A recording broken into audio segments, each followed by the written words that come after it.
All right, that's Africa being represented in Davos, Switzerland for the World Economic Forum 2026. Well, we're back on the continent now, where Uganda President Yoweri Museveni won another term in office on Saturday after an election marred by violence and an internet shutdown, with African observers saying arrests and abductions had instilled fear following Thursday's election. Museveni's tight hold on the country has been extended for the seventh time.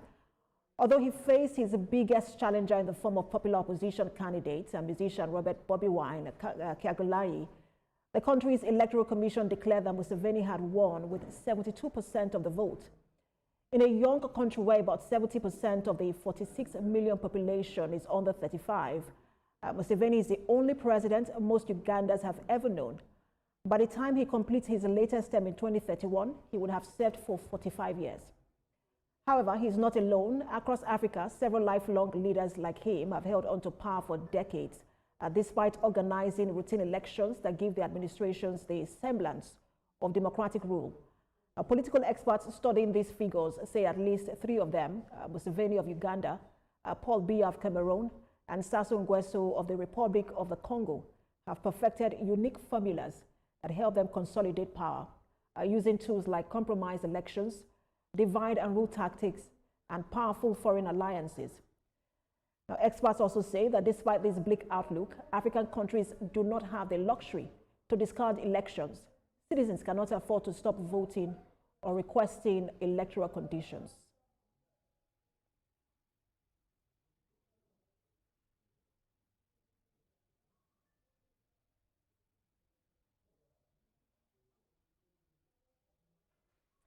Well, let's take a look at elections in Africa and the way forward. We're joined by the former Chief of Staff to former President Muhammadu Buhari. He's also the founder, chairman, board of directors for Savannah Center for Diplomacy, Democracy and Development, Professor Ibrahim Gambari. He joins me virtually from the nation's capital. Good to have you join us, Prof. It's my pleasure to be with you. All right, so let's start with just getting your general thought on the election held in Uganda on Thursday and then the outcome of that election. Well, the election illustrates the challenges we are facing in the continent. Election is supposed to be a way of legitimizing rule in the country so that periodically we get a chance to choose who our leaders will be, and we put our trust in them in the form of the social contract that by surrendering ourselves, we expect them to perform certain duties on our behalf. But elections in Africa have become pretty much do or die battle. And I think principally because it's a winner-take-all election that we have, so that the winner takes everything and the loser is excluded from governance. We must find a way in which, and one way is what they call a proportional representation, whereby political parties have representation in governance proportionate to the kind of votes, the number of votes or proportion they have. But to do that, we need very strong party structures in our continent. And political parties, sadly, have become vehicles for gaining power rather than providing opportunity for service. And when you don't have strong party structures and system and representation, then you have godfatherism, you have do or die, and exclusion, and then you have a situation whereby you have the issue of time limit or lack of time limits, and then you have those who are supposedly elected and is indeterminate. And in my view, that whether constitutionally or not, there ought to be the opportunity to change, because no matter even how good you are in governance, situation change, population change, interest change. There ought to be not just periodic election, but periodic change of the leadership for the better good of the greater number of people. And I also like to, in this context, mention two other issues. One, when President Obama came to Africa, his famous trip in Ghana, when he said what Africa needs is not strong men, but strong institutions. And my view is that we need both strong men and strong institutions, because weak leaders try to subvert institutions. We need both.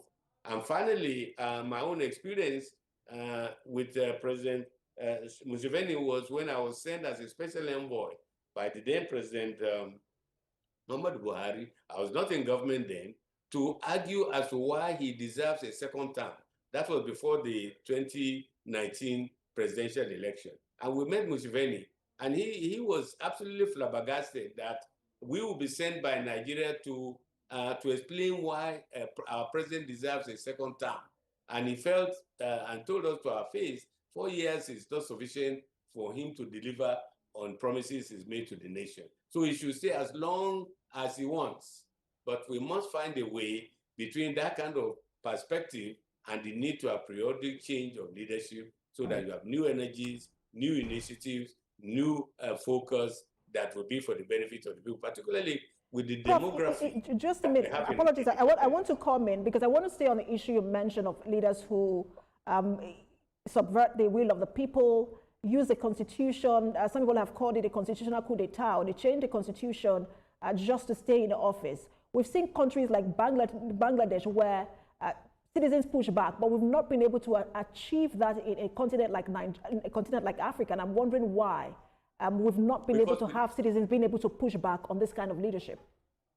Because the kind of civic and political education is lacking. And this has to be, we mustn't leave the responsibility to politicians alone. Politics is far too important to be left to politicians alone. Civil society organizations like Savannah Center, that the Center for Democracy and Development, I'm just using some of the examples in our country. We need to do more. There should be more of us and more energies devoted to public enlightenment, civic education, and we should start early so that we'll expand the pool of those whose voices cannot be ignored. Look at the statistics. In Nigeria, more than 70% of the population are under 30 years old. Now, how much of that kind of education is going on right now?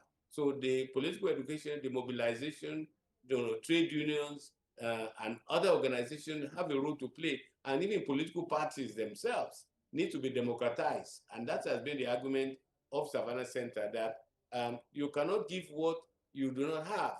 If political parties do not practice internal democracy, how can they give democracy to the country over whose government they want to take over as winners of elections? So that's what has been missing. And power do not give except on demand. Speaking as a political scientist, you have to organize and you have to have proper education so that the message will be clear that power belongs to the people, and it is for them to organize to make sure that those who run their affairs actually reflect their will during these periodic elections. And Prof, speak to the role of opposition politics as well. We've seen opposition in Africa not really serving the purpose for which they also form those political parties. Sometimes they also boycott elections. Many people believe that that's to the detriment of democracy, where I understand that that's meant to make a statement. But does it really serve the purpose? And just generally speak to the role of opposition has played in the African politics. Yeah, because there's no differentiation, no ideologies, no set of ideas, no clear programs. And in the case of Nigeria, for example, it's like we really have to go back to basics. In the First Republic, you have political parties with manifestos, with clear ideas and ideologies. You have membership. People have membership cards. They have a say in the selection of candidates for elections. All of that is gone. That's why the parties in power and the parties, if they are no longer distinguishable, and that, on the contrary, the common objective is just to be used as vehicles for taking power. What happens afterwards, whether it's in the government or in the opposition, is not as material as just the opportunity to be in power. So again, we have not paid enough attention to the organization of political parties in Africa. And as long as we don't do that, then godfatherism, people who have money or the means to periodically bribe the electorate, will hold sway. So there's a very, very important objective for all of us as citizens, as civil society organizations, as trade unions, as the elite of our country, to pay more attention into the formation of political parties, the organizations, the differentiation of political parties, and to make sure that when that is done, or to the extent that is done, we have proportional representation in parliament so that in the end, we have a government that is inclusive. All right, Prof, I'm going to put you on hold. We'll take a break now. When we return, we'll continue this conversation with you. Stay with us, everyone. Thank you.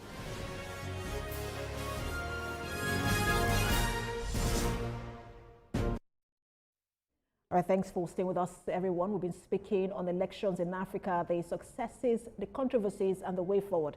We've been speaking with the former Chief of Staff to late President Muhammadu Buhari. He's also the founder and chairman board of directors, Savannah Center for Democracy, Diplomacy, and Development, Professor Ibrahim Gambari. He joins us virtually from the nation's capital. Thank you so much, Prof, for staying with us.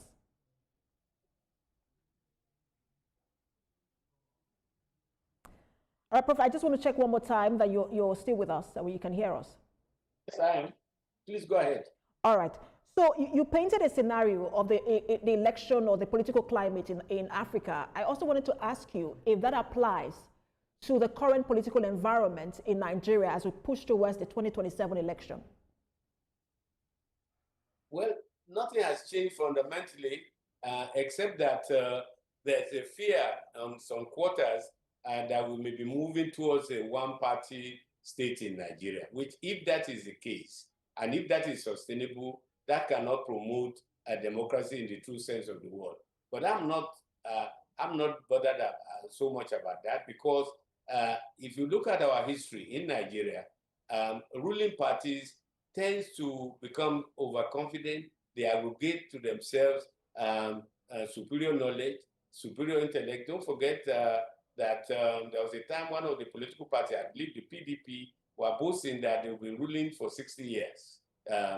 But the political ambitions, the politically ambitious people in Nigeria are so many that one party seat cannot endure in our country. I make bold to make that prediction. If you look at what happened to MPC, which is the ruling party in the First Republic, as they tried to become the only or dominant party for a long time, we know the result. You look at the PDP, they were boasting that they will be ruling for 60 years. We know what has happened.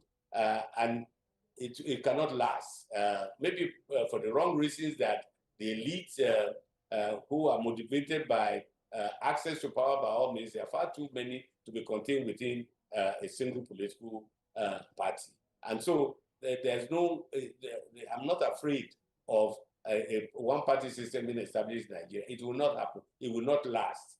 History doesn't support it. The ambitions of politicians does not support it. But the important thing, though, is to have political parties that are democratic, political parties that reflect, that have positions on how the government, the country should be governed, who should govern it, and what makes them distinct from the other, so that there's a real choice before the electorate when the presidential election or state assembly or national assembly or elections take place in our country. And Prof, have you seen any distinction, because you talked about distinction, have you seen any distinction in the political parties in the country and then the political candidates, the candidates themselves? Well, in many ways, the candidates for office tends to be even better defined than the political parties in whose platform they come to power. And so, but the danger of that is that politics become personalized, and it's a choice between individuals rather than the choice of the political party under whose platform they run. That is why it's possible for you to be APC in the morning, PDP in the afternoon, and by evening, you are back in APC, just as an example. And I think we have to reverse that. We have to rebuild political parties from bottom up, so that we know what we are getting when somebody who runs on the platform of our political party gains political power. And it will make it more difficult for people to move across parties as if they're just changing their wardrobe. But for that to happen, we have to citizens must participate a lot more effectively in the party formation and the way in which parties pick candidates for the various elective positions in our country. And Prof, what, in your opinion, should be the minimum bar or threshold for democratic norms on the continent? If, again, you can use Nigeria as an example.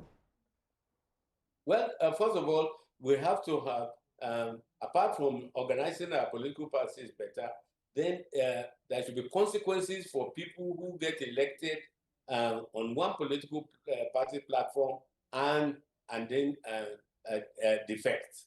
Right now, there's no consequence. You can defect with no consequence. Whereas there are some systems where if you get elected to the governor of a state or a member of parliament of one political, and you change, then your seat is declared vacant.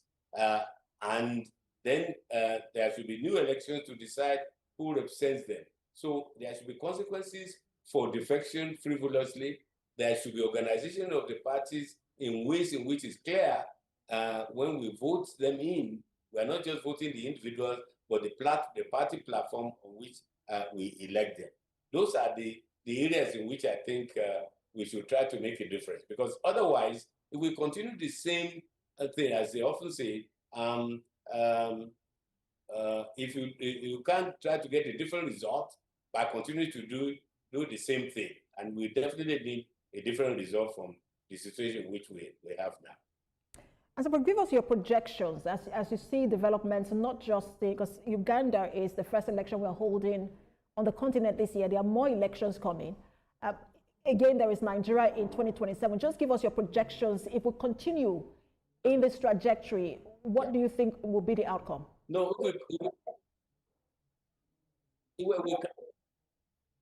the outcome will not be positive in terms of stability in the political system, because then the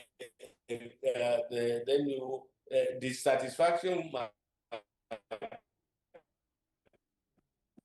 grow, and then the consequences option. We've understood that in the continent because it has its own set of problems. But the antidote for forces is more democracy, not less. And so, and we have to make sure that nobody got sponsors who is not representative of the will of the people. Otherwise, then you will have just instability in the system, which will negatively affect our development, even negatively affect security. And probably you were part of the 2023 electoral process, being that you were the chief of staff to the president at the time. You saw how that election was conducted. If you were to advise the current president, President Bola Tinubu, what would be your advice in terms of how we conduct the 2027 election? Will be the first election he will be conducting? President Tinubu has more than enough advisors. So, to be honest, I don't think he needs the advisor of a former chief of staff. But what I can say very clearly is that it is in the interest of any sitting president to ensure that there's a free and fair process so that his successor, if he's himself going to succeed a second term, or his successor continues the trajectory, the policies that has brought him to where he is, and in which case, to ensure that there's a level playing field, that the electoral body, the INEC, and the officials do their duty with a fair favor, and the security agencies to provide a climate conducive to the exercise of free and fair votes and a peaceful environment. I was privileged to have been made the head of the ECOWAS Presidential Election Observer Mission in Senegal. Now, of course, Senegal is a smaller country than ours, but you'll be amazed how there was a lead consensus there that nobody who tries to change the term limit or to install cronies after them will be allowed to stand. And you proved it several times. But more importantly to me is that they believed in free and fair election so that democracy will thrive, so that the will of the Senegalese people will be registered. And they've consistently shown that. There's no reason why big Nigeria, with all the human and material resources, with all the experiences we've had on election, cannot do what Senegal was able to do this last election, a free, fair, peaceful, and credible election which represent the will of the people. And I believe that this is what our president will do. Thank you so much for your time, Prof. We can go on and on because of your wealth of experience, but we do have to leave it there. We've been speaking with Professor Ibrahim Gambari, former Chief of Staff to former President Muhammadu Buhari, and he is the founder, Chairman, Board of Directors, Savannah Center for Democracy, Diplomacy, and Development. Thank you so much, Prof. My pleasure. Thank you.